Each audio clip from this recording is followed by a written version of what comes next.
अष्टावक्र गीता। महामुनि अष्टावक्र जी तथा उत्तम जिज्ञासु राजा जनक के बीच का संवाद। वैभवपूर्ण मिथिला नगरी के महाराजाधिराज जनक के दिल में उठी ज्ञान की पिपासा। सच क्या है? भय से कैसे मुक्ति पाएं?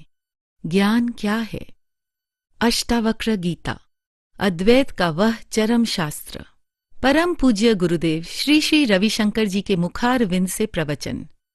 एक ब्रह्मज्ञानी गुरु के मुख से ऐसे महान ग्रंथ के विश्लेषण का श्रवण मात्र हम स्नातकों के लिए परम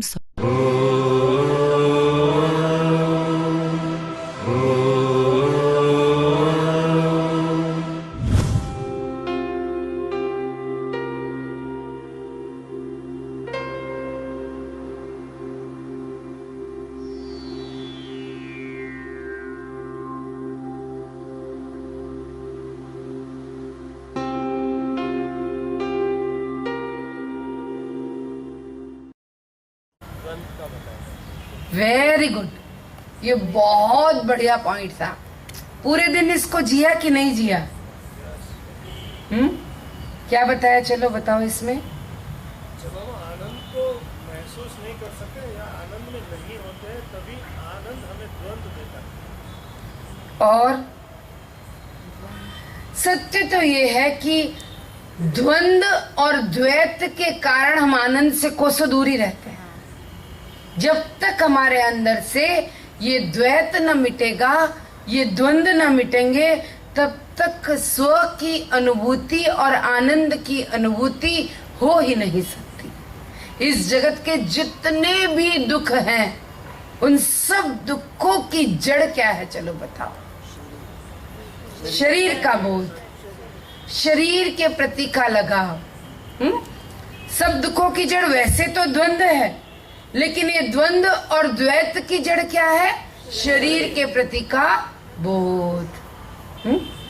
तो द्वंद और द्वैत के बारे में थोड़ा थोड़ा और बताएं आप सब। क्या क्या है द्वंद और द्वैत?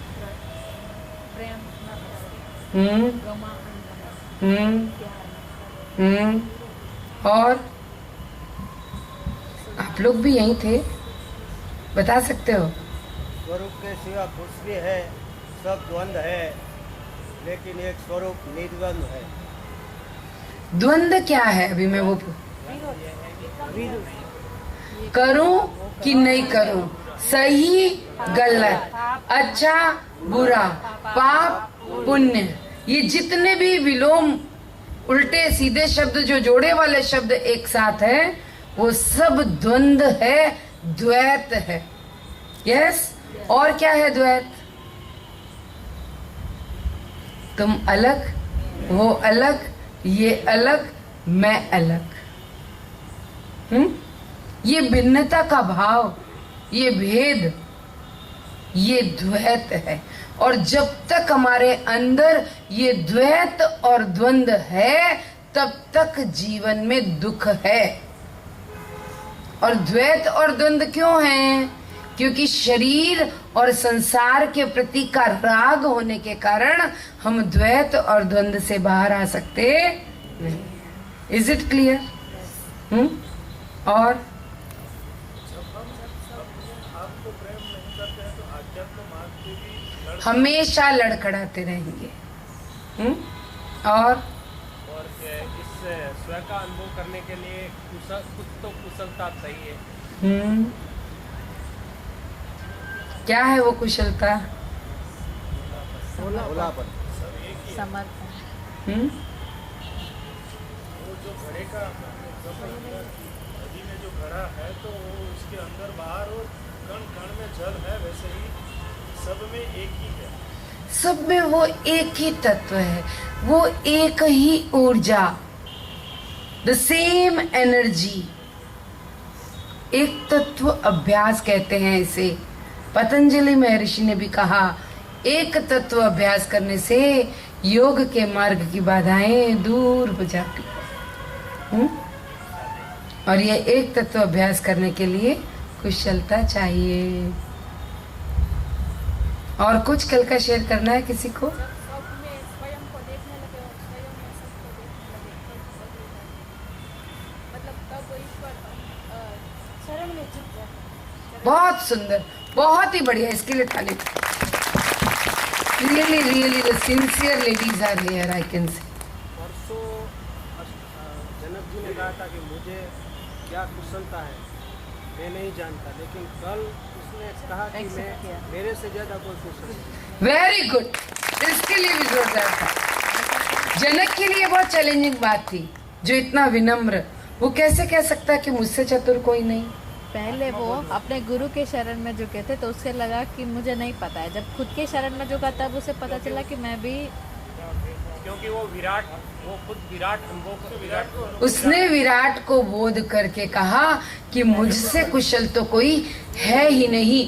क्यों? क्योंकि वो सब में एक को देखने के लिए कुशलता चाहिए, और जनक देख सकता था यहाँ कोई और है ही नहीं, बस मैं ही हूं, तो फिर मैं ही कुशल हूं, मेरे अलावा कौन कुशल है?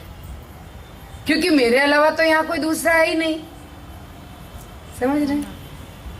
जब तक उसे जगत का थोड़ा थोड़ा भी था तब तक कहता रहा कि कुशलता चाहिए, कुशलता चाहिए।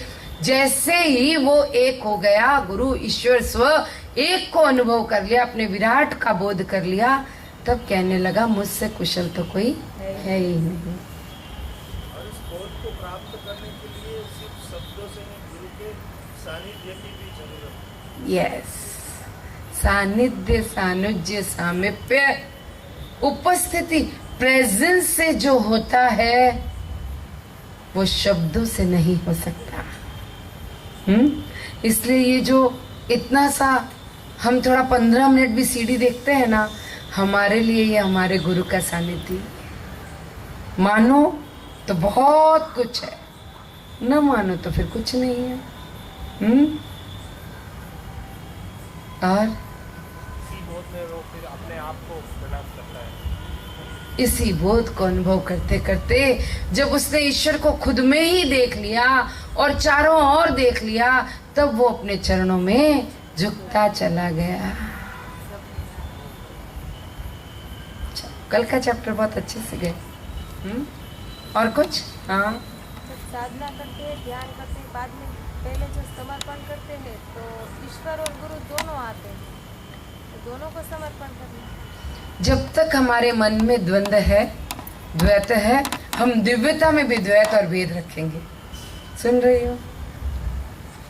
जब तक संसार में, जगत में, घटनाओं में, व्यक्ति में, परिस्थिति में हमारी नजरों में भेद है, भिन्नता है, द्वैत है, सही गलत जजमेंट है, अच्छे बुरे निर्णय है, चरित्रहीन चरित्रवान, ये सब जजमेंट है, यानी ऑपोजिट्स है, द्वैत है, तब तक मन दिव्यता को भी देखे तो दो को ही देखेगा। आप देखना, मंदिर में भी जाते हैं तो लोगों को ऐसे एक बार ठिठकते हैं, पहला फूल किसके आगे रखूं, है ना? अभी तो खास तौर से प्रॉब्लम बहुत बढ़ गई है। जो रोज घर में फूल वाला फूल देने आता है पूजा के लिए, 5 फूल दे के जाता है, महंगाई बहुत है। भगवान हमारे 10-15, हम सोचते यार कहाँ रखो और कहाँ नहीं। आता है कि नहीं द्वंद्व है? पेड़े लेने जाओ, वो 11 रुपए का एक पेड़ा देता है, भगवान ने बहुत सारे। फिर क्या करते हैं? थोड़ा थोड़ा सबको बांटते। तो ये द्वैत हमारी नजरों में अगर है तो भगवान में भी आपको द्वैत दिखेगा। जिस दिन नजरों से ये भेद मिट गया, द्वैत मिट गया, भिन्नता मिट गई, उस दिन ईश्वर रूए रूए में महसूस होगा। उस दिन स्व में, ईश्वर में, गुरु में कोई भेद नजर नहीं आएगा, कोई भेद नहीं। सो इट्स ओके, करत करत अभ्यास के जड़मती होत सुजान, होगा धीरे धीरे, है ना? और यस, क्यों नहीं लगाना चाहिए? पर द्वैत और भेद और भिन्नता से नहीं लगाना चाहिए। ऐसे नहीं, खाना बनाकर सबसे पहले एक रोटी चुपड़ के, ज्यादा घी डाल के, चीनी भर के, ले मैं ही भगवान, ऐसा नहीं है। सम व्यवहार नहीं चलता, समभाव चाहिए, याद रखना ये बात। सम भाव चाहिए, सम व्यवहार नहीं चलता। गली में घूम रहे डीओजी साहब समझते हो ना?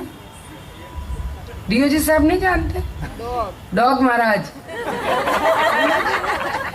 एक ही चेतना है। आजा मेरे बाजू में। ऐसे नहीं कर सकते। कर सकते क्या? संभाव। आगे बढ़े। आप सब आनंद में तो हो ना? मच्छर नहीं काटते आज मच्छर नहीं है। क्या हुआ?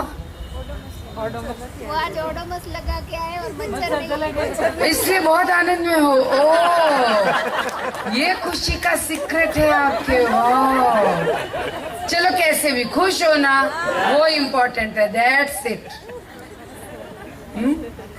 नहीं क्या? नमो मह्यम, ये शब्द बहुत अद्भुत है। नमो नमः। नमः शब्द को उल्टा पढ़ो, क्या पढ़ाई देगा? मन। जब मन की मृत्यु हो जाए तो वो क्या हो जाता है? नमः। और तभी प्रेम का जन्म होता है। जब भी प्रेम प्रकट होता है, मन या बुद्धि वहां टिकती नहीं है, और इस चक्कर में दर्द का जन्म होता है। ध्यान से समझना। इसीलिए कहते हैं कि प्यार अपने साथ थोड़ा दर्द लेकर आता है। प्रेम में तुम्हारे भीतर कुछ है जो पिघल जाता है। अहंकार पिघलने लगता है, मन पिघलने लगता है, और इस पिघलने को अहंकार सह नहीं सकता है। अहंकार का मतलब पता है ना? क्या है? बोलो। मैं। वो किसी भी कीमत पर मैं करके बना रहना चाहता है। और प्रेम क्या कहता है? मैं कुछ भी नहीं, जो है सो तू ही है। तेरे सिवा कुछ भी नहीं है, जो है सो तू। अब जब प्रेम इस तरह का समर्पण करता है, मन को सहन नहीं होता है, अहंकार पर चोट लगती है और बड़ा दर्द होता है। दो प्रेमी अक्सर इस मन का विरोध करते हैं।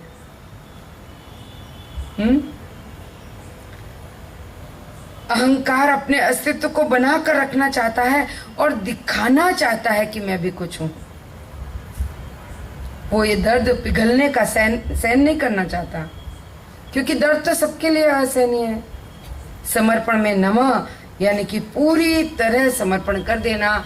यहाँ कुछ तो है जो चुभता है।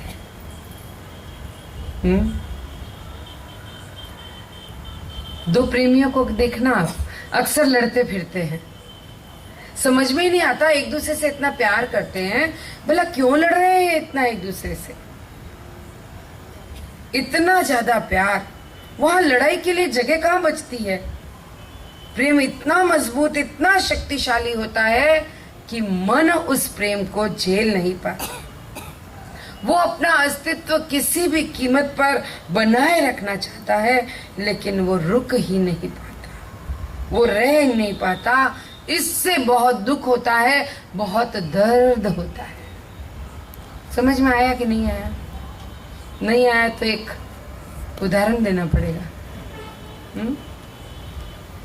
जैसे दो जन प्यार करते हैं, फिर उनकी शादी होती है, तो बहुत प्रेम होता है। तो प्रेम में हम क्या करना चाहते हैं? मैंने थोड़ी देर पहले बताया, सेवा करना चाहते हैं कि नहीं? करना चाहते हैं ना। और हम सेवा करते भी उसी की है जिससे हम प्यार करते हैं कि नहीं करते हैं? चलो बताओ। हम अपने बच्चों को बहुत प्यार करते हैं, इसलिए हम सारी सेवा अपने बच्चों की करते हैं। वो जो बोले उनके लिए करते हैं ना। तो जब पति पत्नी की शादी होती है और वो प्रेम में पड़कर एक दूसरे की सेवा करने के लिए मन बहुत तत्पर हो जाता है, सुबह सुबह पति का मन होता है कि अरे कितनी अच्छी नींद सो रही है, इसे कौन जगाए, मैं ही बना लाता हूं 2 कप चाय। यस, उसका प्रेम कहता है क्या मैं, क्या तू, क्या पुरुष, क्या स्त्री, बना ला 2 कप चाय, तू बना ला। ईगो कहता है पागल है तू, બાયડ્યું થઈ ગયો છે. એક દિવસ ચા પીવડાવી તો જિંદગી ભર ચાની દુકાન બની જશે. समझ रहे हैं? फिर दिल कहता है नहीं नहीं, सो रही है, कौन जगाएगा. अब ये झगड़ा चलता है, समझ में आ रहा है. और ये दो प्रेमियों के बीच में लड़ाई की वजह. अगर किसी का ईगो जीत गया, ले नहीं बनाता, वो भर नींद में उसका हाथ पकड़ के खड़ी हो, चाय बनाओ, विदा.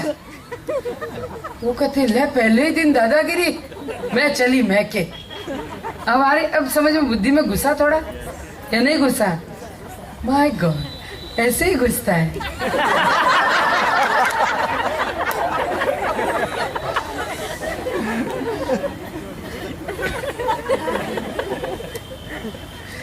मुझे लगता है सबकी आप बीती है.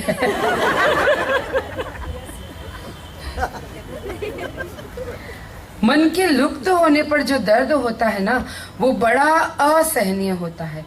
उस दर्द से मुक्त होने के लिए मन बहुत विरोध करता है. ये विरोध लड़ाई में परिणत हो जाता है.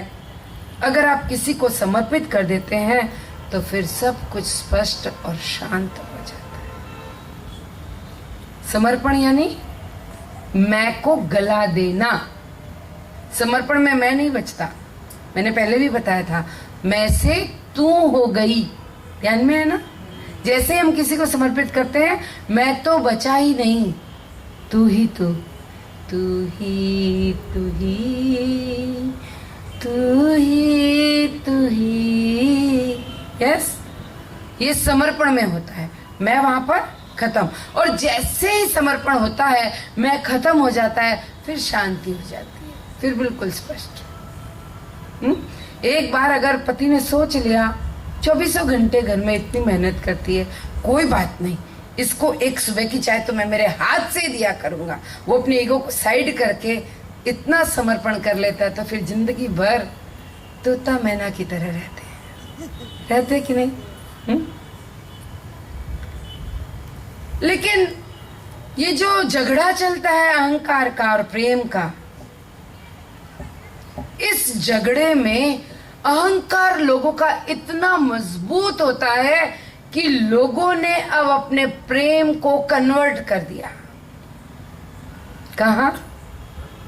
जड़ता में. अब लोग किससे प्रेम करते हैं? जड़ वस्तुओं से, गाड़ी से, स्कूटर से, बाइक से, बंगले से, पैसे से, मोबाइल से, व्हाटएवर, प्रॉपर्टी से, फार्म हाउस से, प्लॉट से, बंगलों से, है ना, इनसे प्रेम करते हैं. क्यों? ये बहुत कंफर्टेबल है. जब तक मन हो, प्रेम से वापरो. गाड़ी को धो पोंछो, रोज चमकाओ, उसमें बैठकर सवारी करो, उसमें अंदर सेंट, इत्र, फुलेल, गुलाल जो छिड़कना है छिड़को, एंजॉय करो. जिस दिन लगा कि नहीं ये डब्बा हो गया, 1 लाख ठोको और बेच दो होने पौने के बाद, बेचारी कुछ नहीं कहती है, पर फैमिली में ऐसे नहीं चलता. तो लोगों ने अपने प्रेम को कहाँ ज्यादा कर दिया? अभी जड़ वस्तु. जितना प्रेम दिखलाना है ना, वहीं दिखाते हैं. इंसान के साथ आप ऐसा नहीं कर सकते. प्रॉपर्टी का भी ऐसा, मन आ गया, शौक आ गया, एक जमीन यहाँ ले ली, एक जमीन वहां ले ली, एक घर वहां ले लिया, एक बंगला वहां ले लिया, नहीं मूड में है, चलो बेचो सब, बेच दिया. प्रॉपर्टी रोती चिल्लाती नहीं है, ये मुझे क्यों बेच रहा है, मैं तेरी हो गई, पड़ी रहती, बेच दिया, ठीक है.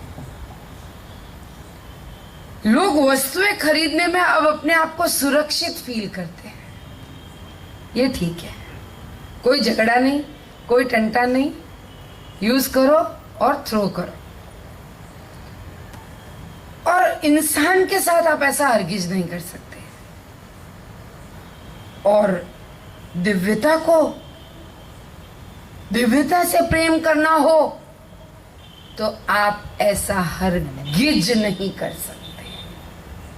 सुन रहे हैं? प्रभु को हैंडल करना हो, ईश्वर तत्व को अगर उसके प्रेम में पढ़कर जीना हो, तो बहुत युक्ति लगानी पड़ेगी. कुशलता चाहिए। क्यों? क्योंकि ईश्वर कहाँ है? भीतर। बाहर तो आप किसी के साथ कुछ भी बिहेव करो, प्यार किया ना किया, छोड़ दिया, रखा, बेच दिया, व्हाटएवर, जो भीतर बैठा है उससे झगड़ा कैसे करोगे? कर ही नहीं सकते। आप अपने आप के अंदर अपना तो विरोध नहीं कर सकते, स्वयं का तो विरोध नहीं कर सकते। समर्पण में तुम्हारे स्व के प्रति गहराई में तुम अपने स्व को अनुभूत कर चुके हो, उस स्व का विरोध भला कैसे कर सकते हो? समर्पण हृदय की गहराई से आता है, जहां एक ही भाव है कि दूसरा इस जगत में कोई है ही नहीं, सिर्फ और सिर्फ मैं ही हूं। और या फिर आप गुरु के प्रति समर्पित हो या ईश्वर को मानते हो तो तू ही। यस, दो नहीं बचते, रहता एक ही है। जिस किसी एक को आपको पकड़ना है पकड़ लो, वो एक ही रहता है। फिर लगता है कि इस पूरे जगत में सिर्फ मैं हूं और मेरे अलावा कोई नहीं, या तो सब कुछ मेरा है या फिर ऐसा कुछ भी नहीं जो यहाँ पर मेरा है। मैं मेरा, यह आपको बड़ा लालची, स्वार्थी और कठोर बनाता है, हठी और जिद्दी बना देता है। जितने जिद किए हैं लोगों ने मैं में आकर ही किए कि नहीं? इन दो शब्दों मैं और मेरा, इसके चारों ओर ये पूरी दुनिया घूम रही है।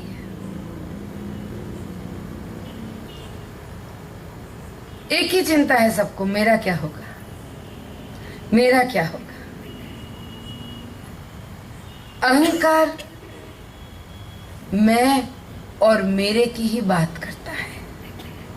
मेरी इच्छा, मेरी जरूरत, मेरी जगह, मेरा ये, मेरा वो।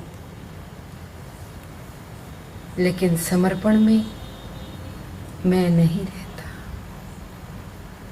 तिरोहित हो जाता है, पूरी तरह से तिरोहित। समर्पण बहुत भाग्य से किसी के हृदय में समर्पण के भाव जन्म लेते हैं, जहां वो अपने जन्म जन्मांतरों के हठी मैं को ठोकर मार के, गला के स्वयं को नतमस्तक कर देता है।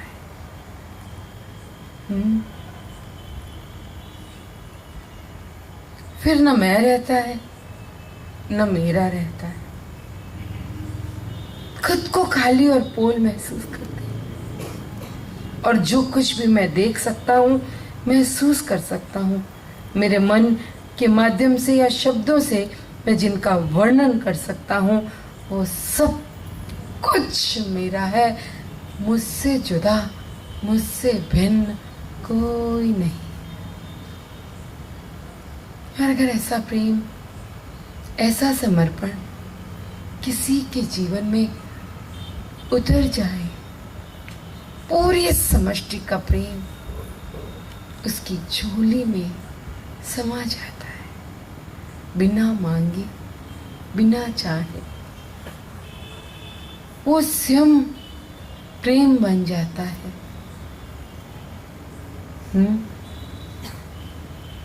क्योंकि उसके अंदर अब कोई मैं नहीं है। इस प्रेम का और मैं का कोई संग नहीं है, मैं बता दूं आपको। एक मयान में दो तलवार नहीं रह सकती। मैं है तो हरि नहीं, हरि है तो मैं नहीं। जीवन में किसी न किसी दिन हम सबको ये चुनाव करना पड़ेगा। एक बार मैं को बचाना चाहते हो या गलत होकर जीना चाहते हो? अगर जीवन में दुख को ही न्योता देना है तो रखो अपने मैं को और तू मैं करके द्वैत को पालते रहो। दुख की मूल जड़ ये द्वैत है। मैं और मेरे अलावा किसी दूसरे का अगर मैं भक्त हूं, मैं जिसका भक्त हूं मैं उससे अलग हूं, ये ज्ञान इससे एक कदम ऊंचा है। जब कोई भक्त अपने उद्देश्य को पा लेता है तो उसमें ज्ञान खिलने लगता है और वो कहता है ज्ञान ज्ञेय ज्ञाता एक ही है। सोहम अस्मि निरंजन। समझ रहे हैं क्या या नहीं?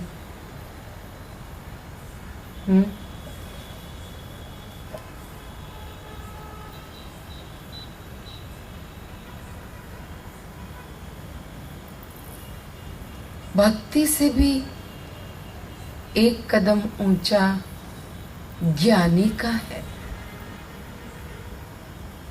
भक्ति में मैं और तू थोड़े लेवल पर तो बना रहता है।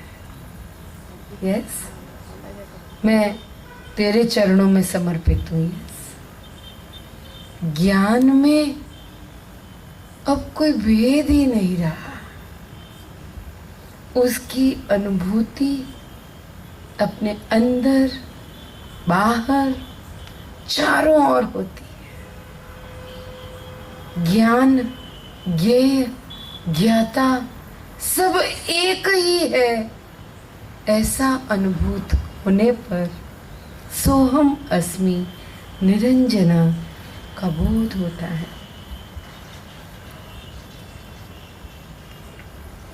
जब हमें लगे कि मेरा छोटा मन है और ये कुछ महसूस कर रहा है और मैं बड़ा मन भी हूं और ये आवाज मेरे बड़े मन से आ रही है और ये छोटा मन भी मैं ही हूं, जब इन दोनों ही हिस्सों को आप अपने अंदर महसूस कर लो तो सारे दुख तिरोहित गायब। सोहम, यही है वो सोहम। छोटा मन अगर बड़े मन से एक हो जाए या बड़ा मन ही छोटे मन से जुड़ जाए, सत्य तो ये है कि इन दोनों को जोड़ते ही महसूस होगा कि सब कुछ एक ही है। वैसे जोड़ना शब्द ठीक नहीं है, ये अभिव्यक्ति का एक तरीका है, क्योंकि यहां कोई दो नहीं है जिन्हें जोड़ देना है। सिर्फ महसूस करना है कि ये दो नहीं है, ये एक ही है। खाली भक्त हो जाना संतोषजनक नहीं है, ये जानना कि आप उसी का एक अभिन्न अंग हो, ये बहुत जरूरी है। समझ रहे हैं क्या या नहीं?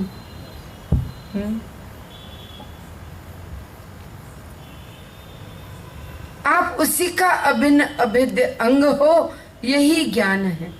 और एक बार अगर चेतना में ये सजगता आ जाए, सारे भ्रम निकल जाएंगे, सारे वहम खत्म हो जाएंगे, ये सारी कल्पनाएं आपके मन से नष्ट हो जाएंगी। तब बोध होगा मैं ही शांति हूं, मैं ही पवित्र हूं, मैं सदा सर्वदा परम चेतना मैं ही हूं। तब पता चलेगा कि अब कोई मुक्ति नाम की तो कोई चीज ही नहीं होती। क्योंकि अगर आप कहते हो मुक्ति चाहिए, यानी कोई बंधन है, पर जिसने दो को मिटाकर उस एक को अनुभव कर लिया, अब उसके लिए तो कोई बंधन ही नहीं है। और जब बंधन नहीं है, मुक्ति कहाँ है? जरूरत ही नहीं है उसकी। अगर मैं बंधा हूं तो मुझे मुक्ति चाहिए, लेकिन जिसने भेद को मिटा दिया, द्वैत को मिटा दिया, भिन्नता को खो दिया, उसे कुछ बांध नहीं सकता। कुछ भी बांध नहीं सकता। बहुत साल पहले की बात है, गुरुजी अपनी एक स्टोरी शेयर करते हैं कि वो हिमालय की पहाड़ियों में घूमने गए। एक दिन रात में पहाड़ की चोटी पर पहुंचे, थोड़ा शरारत के मूड में थे तो 2-4 साथियों को और साथ लेकर गए। धीरे से वो आश्रम से बचा कर निकले, शंकराचार्य जी के आश्रम से। उन्हें जाने की वैसे इजाजत नहीं थी, जैसे अगर हम एडवांस कोर्स में हो तो आश्रम से बाहर निकलने की इजाजत नहीं होती, तो गुरुजी को भी नहीं थी। चारों तरफ आश्रम के चौकीदार घूम रहे थे। गुरुजी ने कहा, हम लोगों ने किसी तरह एक चौकीदार से दोस्ती कर ली, पीछे के दरवाजे से छुपाकर पहाड़ियों में रात को घूमने निकल गए। और इतना विश्वास था हमें कुछ नहीं होगा। अगर जंगली जानवर आएंगे, हम थोड़ी सिद्धि का प्रयोग करेंगे, वो जानवर हमारी तरफ देखेंगे और दूर चले जाएंगे। जंगली जानवर, शेर, चीते, हाथी, जो भी जंगल में, हम उनसे दोस्ती कर लेंगे। सारी रात गुरुजी और उनके 4 मित्र चलते रहे पहाड़ियों पर, ऊंचा नीचा, एक पहाड़ी से दूसरे पहाड़ी। लगभग रात को 3 बजे की बात है। एक छोटी सी टॉर्च थी गुरुजी के पास, जिसमें बहुत छोटी सी रोशनी। बस चले जा रहे थे कि अचानक एक आवाज आई, रुको, आगे मत जाओ। ठिठक गए वो सब। कौन होगा इतनी रात को इस बियाबान जंगल में? रुक गए वे और टॉर्च से आगे देखा तो क्या देखते हैं, एक कदम आगे रखा होता तो बहुत गहरी खाई थी, हजारों फीट गहरी खाई। इतना धूप अंधेरा, हमें कुछ दिखाई नहीं दे रहा था। हमने सुबह देखा कि खाई थी, हम में से किसी ने कहा रुको, तो हमने रास्ता बदल लिया। कोई और की आवाज आई, हम में से नहीं, किसी और की आवाज आई, किसी ने तो पुकारा रुको, तो उन्होंने रास्ता बदल लिया। गुरुजी को लगा जरूर किसी की संपत्ति होगा, इसलिए रोका है, इसलिए लौट गए, मुड़ गए। करीब सुबह के 6 बज गए।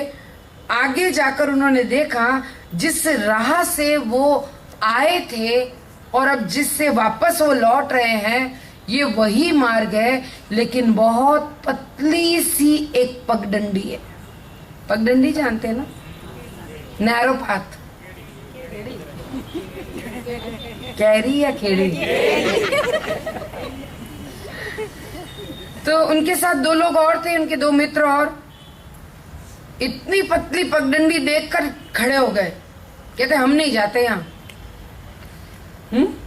आगे जाने से मना कर दिया। इतनी पतली सड़क, चलने की हिम्मत ही नहीं हो रही थी, क्योंकि उसके दोनों तरफ क्या था, हजारों फीट गहरी खाई। रात को तो इसी मार्ग से चलकर आए थे और अभी दिन हो गया तो लगता है डर कि यहां से तो नहीं जाना है। वापस लौटते वक्त मुझे इतना उन लड़कों को समझाना पड़ा कि चलो हम निकल जाएंगे, क्योंकि मेरी जिम्मेदारी थी। उस शिविर को जो आश्रम में चला रहा था, इन्हें वापस लेकर जाना था, ये मेरी जिम्मेदारी थी। उन लड़कों ने तो आने से मना कर दिया, कहा रास्ता बहुत संकड़ा, बहुत भयानक है, और अगर फिसल गए तो हजारों टुकड़े हो जाएंगे, क्योंकि वो मिट्टी भी बहुत फिसलने वाली थी, एक पीस साबुत बचने वाला नहीं है। तो गुरुजी कहते हैं कई बार अंधेरा, अज्ञानता, अनजानापन भी बहुत फायदेमंद होता है। क्योंकि जब कुछ पता नहीं था तो कोई बंधन ही नहीं था, पता चल गया तो बंधन हो गया। कैसे जाऊं, गिर जाऊंगा। रात को तो हम आराम से चलते चले गए, लौटते वक्त हम इतने डरे कि पूछो मत। ये सब क्या है? माइंड गेम, मन का खेल। वरना इसका उल्टा होना चाहिए, दिन में तो क्लियर दिखता है तो कोई डर ही नहीं है, सावधानी पूर्वक आप क्रॉस कर सकते हो। इसीलिए जब कोई बंधन ही नहीं है तो अब मुक्ति का कोई सवाल उठता ही नहीं है। क्लियर है?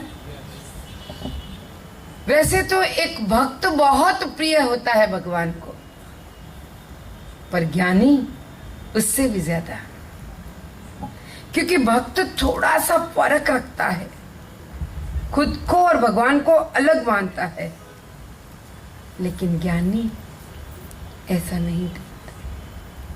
वो खुद में प्रभु को, बल्कि चारों ओर उसी को देखते। वो कोई दूरी नहीं रखते, वो कोई भेद नहीं रखते। ज्ञानी और भक्त, कृष्ण भगवान कहते हैं मुझे मेरे भक्त बड़े प्रिय हैं, पर ज्ञानी वो और भी ज्यादा प्रिय हैं, क्योंकि वो मुझसे दूर नहीं है। उनमें, मुझ में और खुद में कोई भेद या दूरी नहीं नजर आती। नमो मय्यम, ये जनक का वही बोध है, ज्ञानी का बोध, जिसको भक्त में और स्वयं में और भगवान में कोई भेद नजर आता नहीं। ये भक्ति की पराकाष्ठा है। जो जनक को अभी अनुभव हो रहा है वो भक्ति की पराकाष्ठा है। मैं अपने आप को नमन करता हूं। ये नमन अहंकार वाला नमन नहीं था। अहंकारी व्यक्ति कहेगा मैं तो स्वयं को ही प्रणाम करता हूं और तुम और मैं एक दूसरे में समा जाते हैं।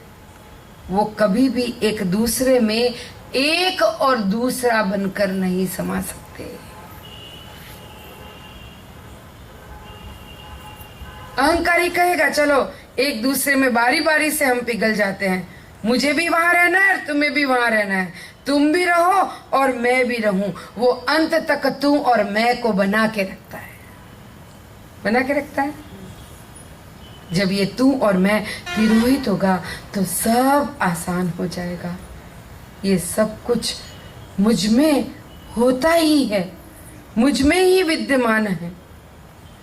और एक तरफ फिर से जनक कहता है कुछ भी यहाँ पर मेरा।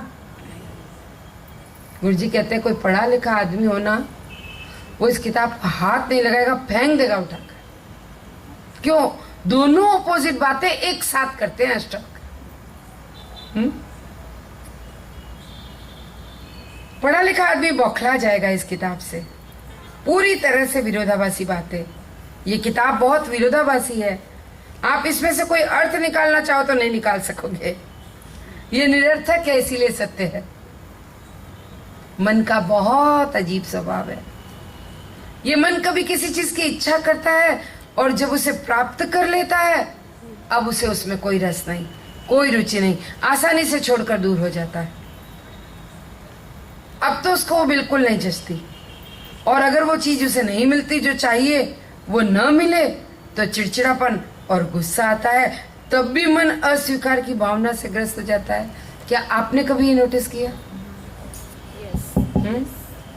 ना मिले तो बेचैन, मिल जाए तो उफ्ता जाते हैं उससे, तो भी बेचैन।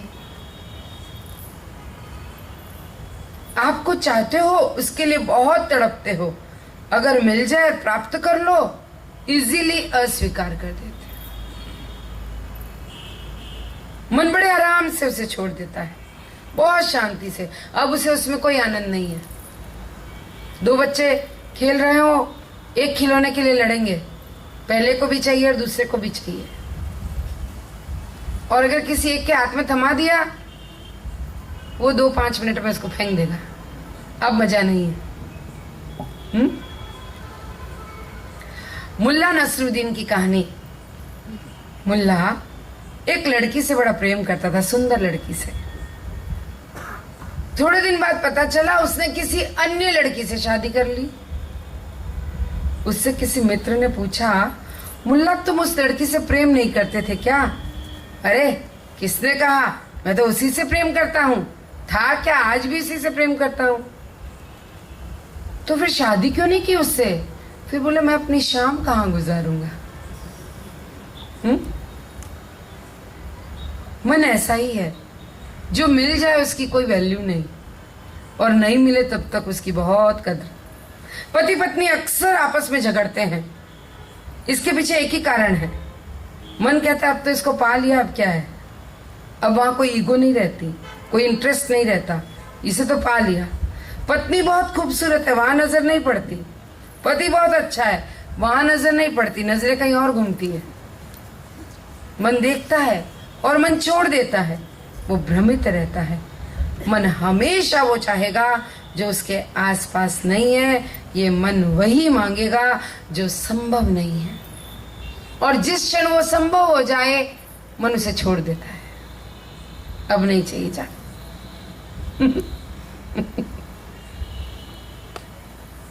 ये किसी की गलती नहीं है, ये मन का स्वभाव है। मन तृष्णा में रहने का आदी है, इसी कारण मन परेशान और चिड़चिड़ा रहता है, उसे मिले या ना मिले। वो एक जानवर होता है ना जो कीचड़ में रहता है, क्या बोलते हैं उसको? सुअर। हिंदी में तो सुअर बोलते हैं, आप लोग क्या बोलते हैं? हाँ। उसको नहला धुला के सेंट इत्र लगा के छोड़ो, वापस कीचड़। उसको मजा कहाँ आती है? मन ऐसा ही है, अतृप्ति में ही मन को मजा आती है, मिल गया तो फिर मन को मजा आती नहीं है, छोड़ो इसको। बिल्कुल मन ऐसा।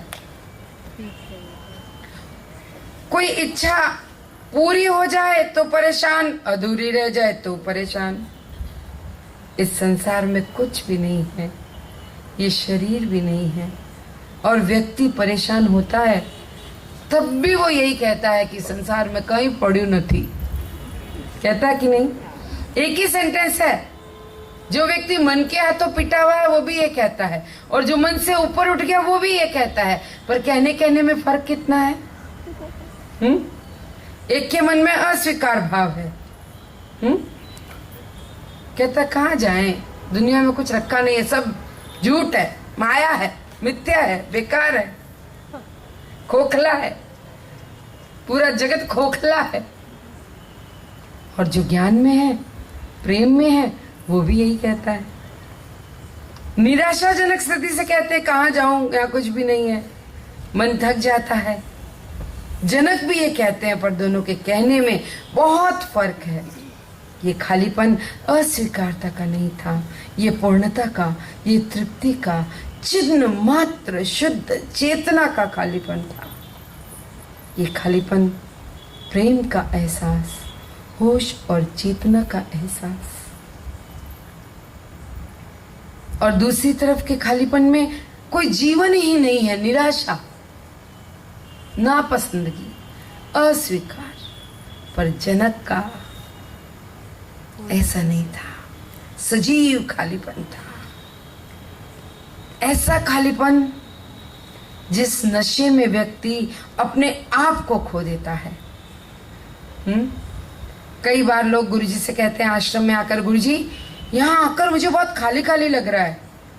जब मैं दूर था तो यहाँ आने को तड़प रहा था, भारत आने को, और आश्रम आने पर जब यहाँ आया तो महसूस किया कि ये सब खाली है जगह।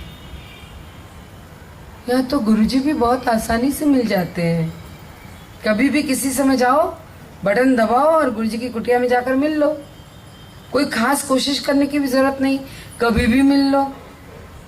तो वो तड़प, वो इच्छा पूर्ण हुई, तृप्ति हुई। अब क्या लग रहा है? खालीपन। तो गुरुजी कहते हैं अब तुम इस खालीपन के साथ रहो। ये मेरी आत्मा, मेरा स्व, पवित्र चेतना, ये पूर्णतः सजीव है। यहाँ कुछ भी जड़ और मृत नहीं है, जीवंत है। इस खालीपन से जो सजीवता आएगी, थोड़ी देर अगर इसमें इंतजार कर लो, गहरे से गहरे खालीपन में चले जाओ, फिर एक रूप होकर डूब जाओ। समझ में आया कि नहीं आया? I doubt, I really doubt.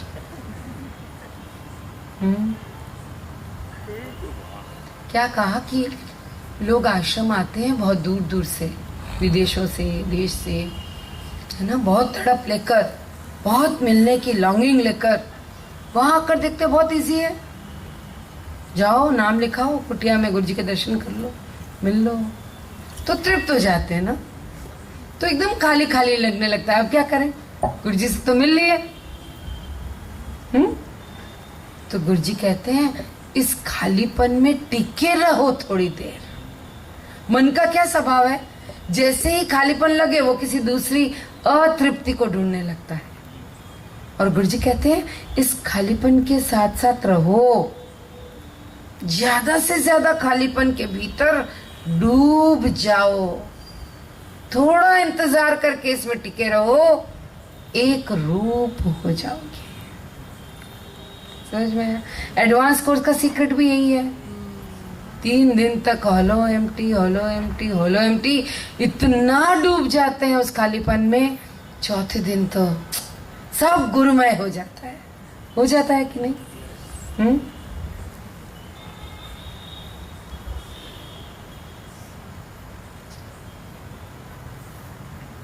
इस खालीपन के साथ रहो,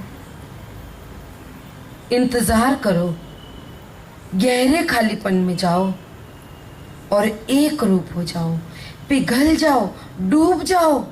तब तुम पाओगे कि ये जो परम खालीपन है ये जीवन से परिपूर्ण है, उत्साह और आनंद से परिपूर्ण है। यहाँ कोई निराशा नहीं है। ये शरीर, ये स्वर्ग नरक, ये बंधन मुक्ति, ये डर, ये हमारे मन के द्वारा बनाया हुआ है। ये शरीर तुम्हारे मन से बना है। पहले मन बना, फिर ये शरीर बना। स्वर्ग और नरक की धारणा सिर्फ मानसिक कल्पना मात्र है। जिस परिस्थिति को तुम्हारा मन जैसा सोचे उसके लिए वो परिस्थिति वैसी है। सुन रहे हो? मतलब कि अगर मन को ऐसा लगे कि क्या मच्छर बच्छर कहाँ बैठ गए तो नरक है। किसी को लगे क्या जो हिमालय पर तपस्वियों को अवसर मिलता है ना, वो अवसर मिला है। ये पवित्र तापी का किनारा, ये खुली हवा, ये नीला आसमान, ये अष्टवक्र गीता का, हमारे सदगुरु का अलौकिक नॉलेज, ओह स्वर्ग है। समझ में आ रहा है? गुरुजी ने बहुत सुंदर उदाहरण दिया।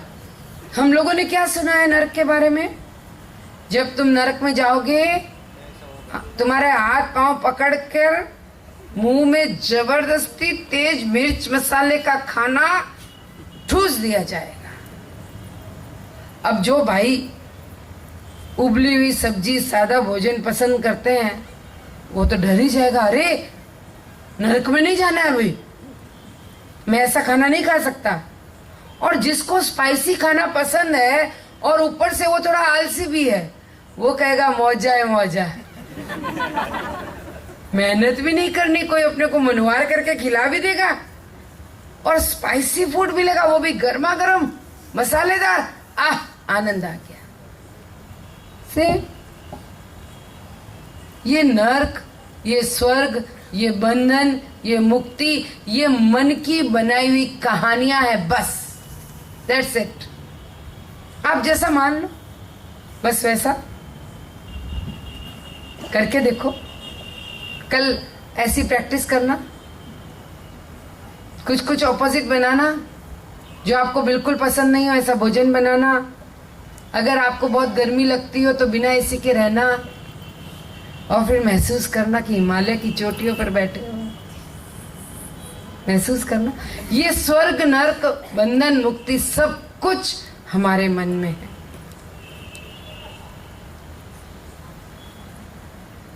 अगर आपको लगता है कि आपको मुक्त होना है, मुक्ति चाहिए, तो ये दुनिया का सबसे बड़ा बंधन है। कोई फर्क नहीं पड़ता आप मुक्त हो या नहीं हो, आप मान लो ना कि आप मुक्त हो गए, दैट्स इट। ऐसे चलो बादशाहों की तरह, जैसे आपको मुक्ति मिल गई। आप देखो कितना फर्क पड़ता है इससे। आप मुक्त हो, आप इस तरह चलो जैसे आप मुक्त हो। कुछ पल के लिए मान लो ना अपने आप को मुक्त। आपको उसी क्षण लगने लगेगा अब मैं सत्य के संग हूं, मैं स्व में हूं। सच्चाई यही है। जिन चीजों के लिए हम रो रहे हैं, जिनकी कल्पना कर रहे हैं, चिल्ला रहे हैं, वो सत्य नहीं है, वो हकीकत नहीं है। आप एक काल्पनिक स्वरूप पाने के लिए दुखी हो रहे हो। ये दुखी होना आपका स्वभाव नहीं है। आप थोड़ा गहराई में अपने अंदर जाकर देखो कि तुम्हारा तल क्या है। दुखी रहना, ये दुख, ये डर, ये सब द्वैत के कारण जन्म लेते हैं। द्वैत की भावना।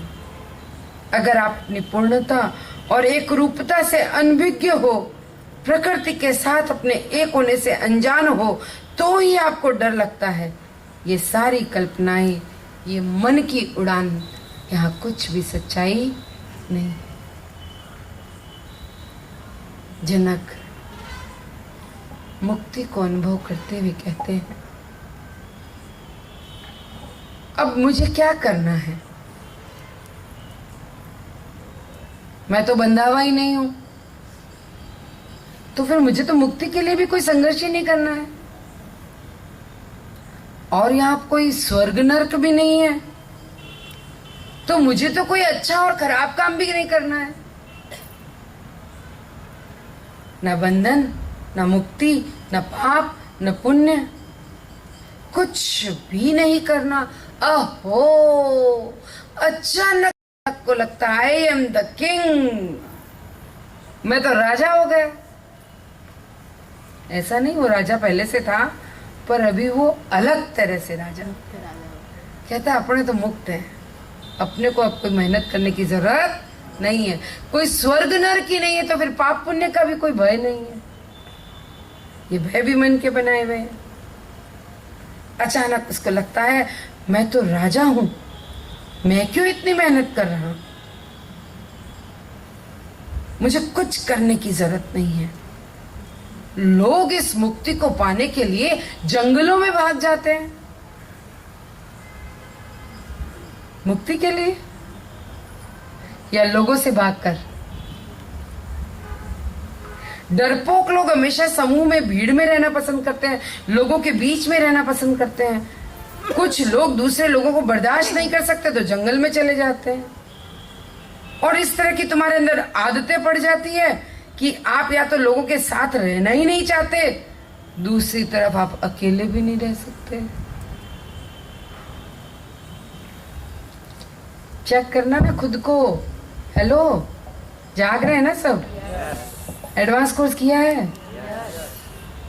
कभी कभी मन में बहुत वायवाई होती है तो हम क्या कहते हैं, बहुत जरूरत है एडवांस की, हाँ कि ना? बहुत अभी मेरा माइंड, अब बस गुरुजी एक एडवांस कोर्स, यानी लोगों को सह नहीं पा रहे अभी, भीड़ के साथ रहना अनकंफर्टेबल लग रहा है। यस, और वहां जाते हैं तो हाँ, अब मौन और शांति मिलेगी। जैसे ही मौन दिला दी जाती है, अब आप मौन में नहीं रह सकते, अब आप अकेले नहीं रह सकते, आपकी इशारेबाजी चालू है, आप लोगों से इशारे से पूछ रहे हो केम छे, समझ रहे? यानी एक तरफ ये मन लोगों के साथ रहने को राजी नहीं है, उनसे भागना चाहता है, और दूसरी तरफ वो अपने आप के साथ रहने को भी राजी नहीं है। जब आए हैं मौन शिविर के लिए तो मन कहाँ लगा दिया, इधर उधर, इसको देख रहे हैं, इसको देख रहे हैं, इशारा कर रहे हैं, मौन नहीं पाल रहे, खुसर पुसर कर रहे हैं। अगर मैं आपसे कहूं मौन में रहता हूं, मौन में रहो, अपने आप में रहो, लोगों से बात मत करो, आप चुप रहो, 1-2 दिन, और आप लोगों को इधर उधर ढूंढना, देखना, हाथ पकड़कर चलना शुरू कर देते हो। आप देखना, एडवांस करने जाते हैं तो वहां पर भी दोस्तार जोड़े बना के घूमते हैं,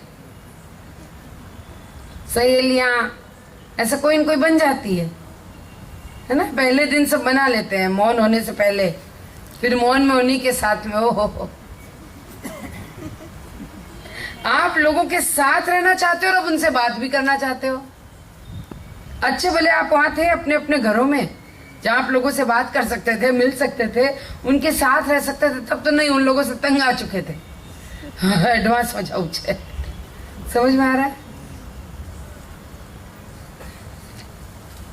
जो लोग प्रभु को पाने की चाह में भागकर जंगल चले जाते हैं वो कभी भगवान को खोज ही नहीं सकते हैं. उन्हें लगता है जंगल में आकर मूर्खता कर डाली. अब ये एहसास उन्हें वापस लौटने पर होता है. लोगों के बीच में ही जनक तो अहो कह के कहते हैं, अरे यहाँ मैंने तो लोगों के बीच में ही जान लिया कि मैं कुछ भी नहीं हूं. कितना सुंदर बोध है. जनक की स्थिति बहुत अलौकिक. प्रजा के बीच में, राज दरबार में, उसी संसार की माया के मध्य उसे कहीं भागना ही नहीं पड़ा. उसे वहां बैठे बैठे मुक्ति का, स्व का अनुभव हो रहा है. वो कहते हैं मुझे तो कोई भीड़ दिखती नहीं यहाँ पर, बल्कि मुझे तो ये भी जंगल ही लग रहा है. ये सारे इंसान पेड़ों जैसे दिख रहे हैं. यहां तक कि अगर मैं जंगल जाऊं तो मुझे वहां चारों ओर जीवन नजर आता है. यहां मुझे लोगों के बीच में सब पेड़ नजर आते हैं और वहां मुझे लगता है मानो ये पेड़ नहीं लोग हैं. पेड़ अपनी भावनाएं व्यक्त कर रहे हैं, चल रहे हैं. आप कभी किसी पेड़ के पास जाना, वो पेड़ बहुत भावनाएं व्यक्त करते हैं. एक बार गुरुजी किसी कलकत्ता शिविर में गए तो एक बड़ा सा पेड़, आम का पेड़ जो बगीचे में था हॉल के पीछे, जब भी गुरुजी वहां से निकलते वो इतना संवेदनशील और भावुक पेड़ था. शिविर में आते जाते कुछ क्षण गुरुजी को उसके पास रुकना ही पड़ता है. पेड़ों में आप कंपन महसूस करते. बहुत से लोग कहते हैं कि पेड़ आमंत्रित करते हैं, लोग जाकर पेड़ों से गले मिलते हैं. यू नो, पेड़ों को महसूस करते हैं, फूलों की ओर देखते हैं. कितना फर्क, कहते कितना फर्क है. ये पेड़ कहीं आ जा नहीं सकते और वो लोग आ जा सकते हैं. उसे तो पेड़ पौधे, मनुष्य, जीव जंतु सब में वो एक ही चेतना नजर आती है. जनक कहता है मुझे लगता है यही जंगल है. नहीं है क्या? जितने जंगली जानवर है वो सभी इंसानों में थोड़े थोड़े रूप में दिखेंगे. पेड़, जानवर मनुष्य के रूप में ही है. लोग कई बार जानवरों जैसा व्यवहार भी करते हैं, इसीलिए हम मनुष्य से कहते हैं हाथी कहीं का, गधा कहीं का, बंदर की तरह कूद रहा है, सांड की तरह बैठा है. कहते कि मगरमच्छ के आंसू क्यों बहा रहा है. कहते हैं सब एक है. आप बता सकते हो कि मनुष्य कब किस जानवर का व्यवहार कर रहा है?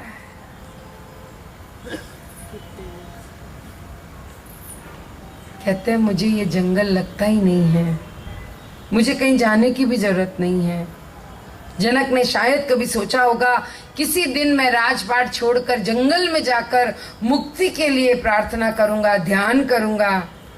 ऐसा कुछ आकर्षण उसके भीतर रहा होगा. तो वो आज रियलाइज करता है कि कहीं जाने की कोई जरूरत है ही नहीं. आप चाहो तो आप जहां हो, जिस परिवेश में, जिन जिम्मेदारियों के साथ, जिस परिवार के साथ हो, वहीं पर मुक्ति को अनुभव किया जा सकता है.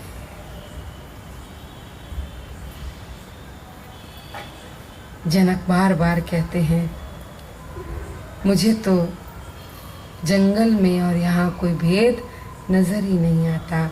और यही ब्रह्म ज्ञान है.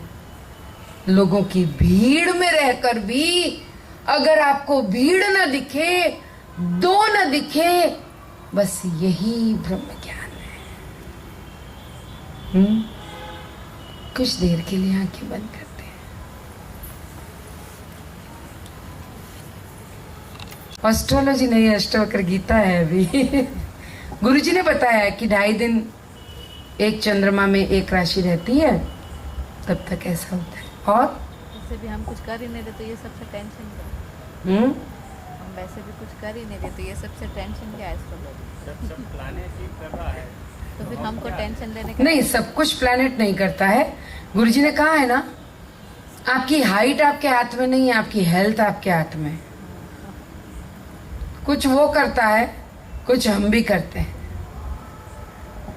हम कर सकते हैं साधना, प्राणायाम, ध्यान, क्रिया, योग और कर्म, और हम चैलेंज दे सकते हैं उसको। बाकी हाइट तो फिक्स है, वो तो उतनी रहेगी। आप कितना भी क्रिया, प्राणायाम, ध्यान कर लो, कोई 1-2 इंच लंबा हो गया क्या? नहीं हुआ। यस, तो कुछ डेस्टिनी है, फिक्स कर्मा है हमारे, वो तो हमें भोगनी है। हाँ बोलो, आज मैं आपको छूट देती हूँ, ये चैप्टर कल लें, आज लें, क्या करें? अभी हमारे पास है तो सिर्फ 25 मिनट। या क्वेश्चन आंसर सेशन चाहते हो? क्वेश्चन आंसर, इसको बंद कर दो।